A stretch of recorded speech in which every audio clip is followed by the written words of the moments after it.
It was a quiet, cold night in late October when Jake, a young college student, took up his usual shift at the old gas station on the outskirts of town.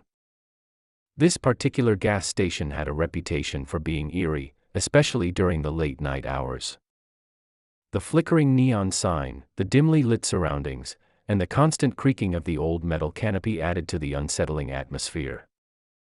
Jake was used to the silence and solitude of the night shift. He spent most of his time reading books or listening to music, with the occasional customer breaking the monotony. But on this night, something felt off. The air was thick with an unnatural stillness, and the hairs on the back of his neck stood on end. Around midnight, Jake noticed an old, beat-up car pull into the station. The car's headlights were flickering, and it made an odd rattling sound as it came to a stop by pump number 3. Jake watched as a tall, gaunt man in a long, dark coat stepped out of the car. The man had a pale, almost ghostly complexion, and his eyes were dark and hollow. The man walked slowly towards the station's entrance, his footsteps echoing in the silence. As he approached, Jake could see that the man's clothes were tattered and dirty, as if he had been wandering for days. The man entered the station and walked straight to the counter. "Fill it up," he said in a low, gravelly voice, placing a crumpled bill on the counter. His eyes never left Jake's, and there was something unsettling about his gaze.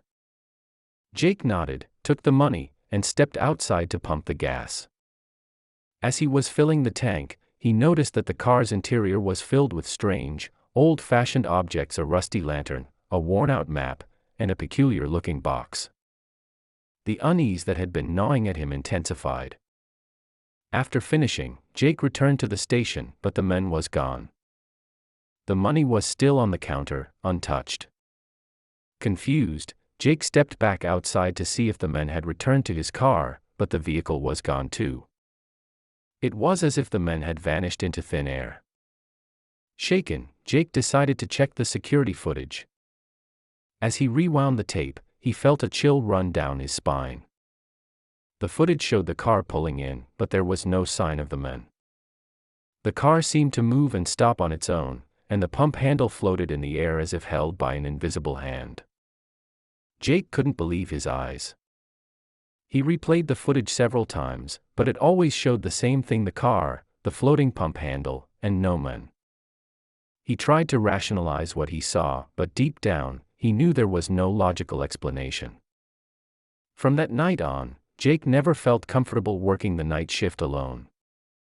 The story of the midnight visitor became a local legend, and many claimed that the ghostly man was the spirit of a traveler who had died on those desolate roads years ago.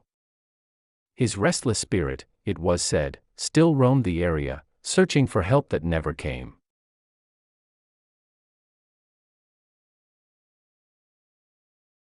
Megan had just started her new job at the remote gas station off Highway 99. It was an old family-run business that had been around for decades, but recent renovations had given it a more modern look. Despite the updates, there was one part of the station that remained untouched: the attic. No one ever went up there, and the entrance was padlocked shut. The owners never mentioned it, and Megan didn't ask. One evening, as Megan was closing up, a violent storm rolled in. The wind howled, and rain pounded against the windows. Just as she was about to lock the doors, the power went out, plunging the station into darkness. She fumbled for her flashlight and decided to check the breaker box in the back. As she made her way to the back room, she heard a faint noise above her like footsteps. Her heart raced. She knew she was alone. She shined her flashlight towards the attic entrance, the beam illuminating the old, rusted padlock. Suddenly, there was a loud crash from the attic, followed by an eerie silence. Megan's curiosity got the better of her, and she decided to investigate. She found a set of keys in the office and, with trembling hands, unlocked the padlock and pulled down the creaky ladder.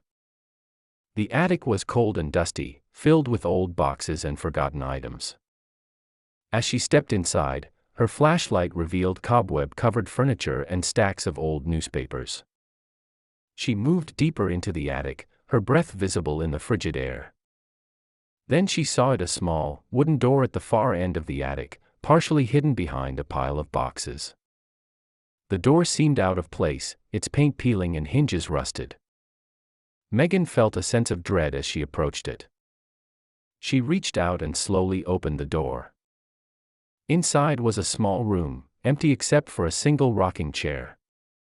The chair faced a dirty, cracked window that looked out into the storm. As Megan stepped closer, the chair began to rock slowly on its own. She froze, her flashlight flickering. In the dim light, she noticed something carved into the floorboards in front of the chair. Kneeling down, she wiped away the dust to reveal a name, Eleanor. Her mind raced as she recalled the local legends about a woman named Eleanor who had disappeared from the town decades ago, never to be found. Just then, the chair stopped rocking, and the temperature in the room plummeted. Megan felt a presence behind her and turned around, her flashlight flickering out completely. In the darkness, she heard a whisper, faint and chilling, "Leave." Panicked, Megan scrambled out of the attic, nearly falling down the ladder in her haste. She locked the padlock and raced back to the front of the station, her heart pounding. The power came back on just as she reached the counter, the lights flickering to life. The rest of the night was uneventful, but Megan couldn't shake the feeling of being watched. The next morning, she told her boss what had happened. He looked at her with a grave expression and finally explained the truth. Eleanor had been the original owner's wife. She had gone mad and was locked away in the attic to protect the family. One stormy night, she escaped and was never seen again. Since then, strange occurrences had been reported, especially during storms.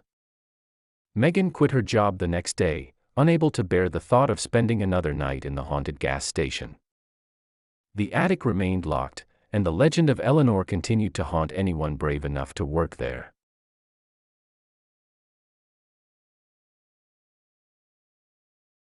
Jenna had just started working the night shift at a 24-hour gas station off a lonely stretch of highway. The station was old, with flickering fluorescent lights and an outdated register, but it paid well enough. It was usually quiet, with only the occasional traveler stopping by for gas or snacks. One particularly uneventful night, around 2 a.m., Jenna was reading a book behind the counter when she heard the bell above the door jingle. She looked up to see a man in his late 30s, drenched from the rain outside. He had a desperate look in his eyes.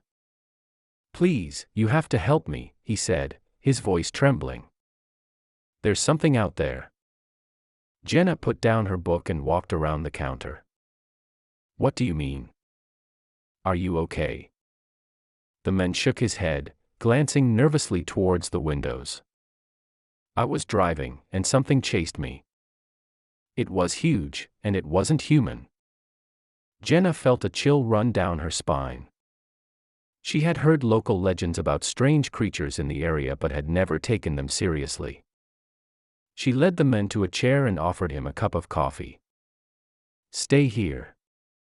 Let me take a look." Grabbing a flashlight, Jenna stepped outside into the rain. The wind howled, and the dark highway stretched out in both directions. She scanned the area, but there was nothing unusual in sight. Just as she was about to go back inside, she noticed something strange: a set of enormous, clawed footprints in the mud, leading from the road to the back of the gas station. Her heart raced as she followed the tracks. They led to the edge of the forest behind the station. The trees swayed violently in the wind, and an eerie silence fell over the area. Jenna turned back, deciding it was safer to stay inside. As she entered the station, she noticed the man staring at something on the security monitor. "What is it?" she asked, rushing over. The man pointed at the screen, his hand shaking. The monitor showed the back of the station, where a tall, shadowy figure stood just at the edge of the forest. It was watching them, its eyes glowing faintly in the darkness. Jenna's blood ran cold. She locked the door and grabbed the phone to call the police, but the line was dead. The men began to panic, pacing back and forth. It's going to come for us. We need to leave. Just then, the lights flickered and went out, plunging the station into darkness. Jenna fumbled for her flashlight and turned it on, the beam cutting through the blackness. She and the men huddled behind the counter, listening to the sound of the rain and the occasional rumble of thunder. Suddenly, there was a loud crash from the back of the station. Jenna pointed her flashlight towards the sound, her hands shaking. The back door had been ripped off its hinges, and the shadowy figure stood in the doorway, its eyes glowing menacingly. The men screamed and ran towards the front door, but the creature moved with inhuman speed, blocking his path. Jenna watched in horror as it grabbed the man and dragged him into the darkness. His screams echoed through the station before abruptly stopping. Jenna felt paralyzed with fear. She knew she had to escape, but the creature was between her and the only exit. Summoning all her courage, she crawled towards the office, hoping to find another way out. Inside the office, she found a small window. She managed to pry it open and squeezed through, falling onto the wet ground outside. She ran towards the highway, not daring to look back. As she reached the road, a truck approached. Jenna waved her arms frantically, and the trucker stopped. "Please, you have to help me," she cried, climbing into the cab. The trucker, an older man with a kind face, nodded and drove off. "What happened back there?" he asked. Jenna took a deep breath, trying to calm herself. "There's something at that gas station. Something not human." The trucker glanced in the rearview mirror and frowned. "You're not the first to say that. There's been stories about that place for years. You're lucky to be alive." As the truck drove away from the gas station, Jenna looked back one last time. The lights were back on, and everything seemed normal. But she knew she would never forget the terror of that night, and the creature that lurked in the darkness.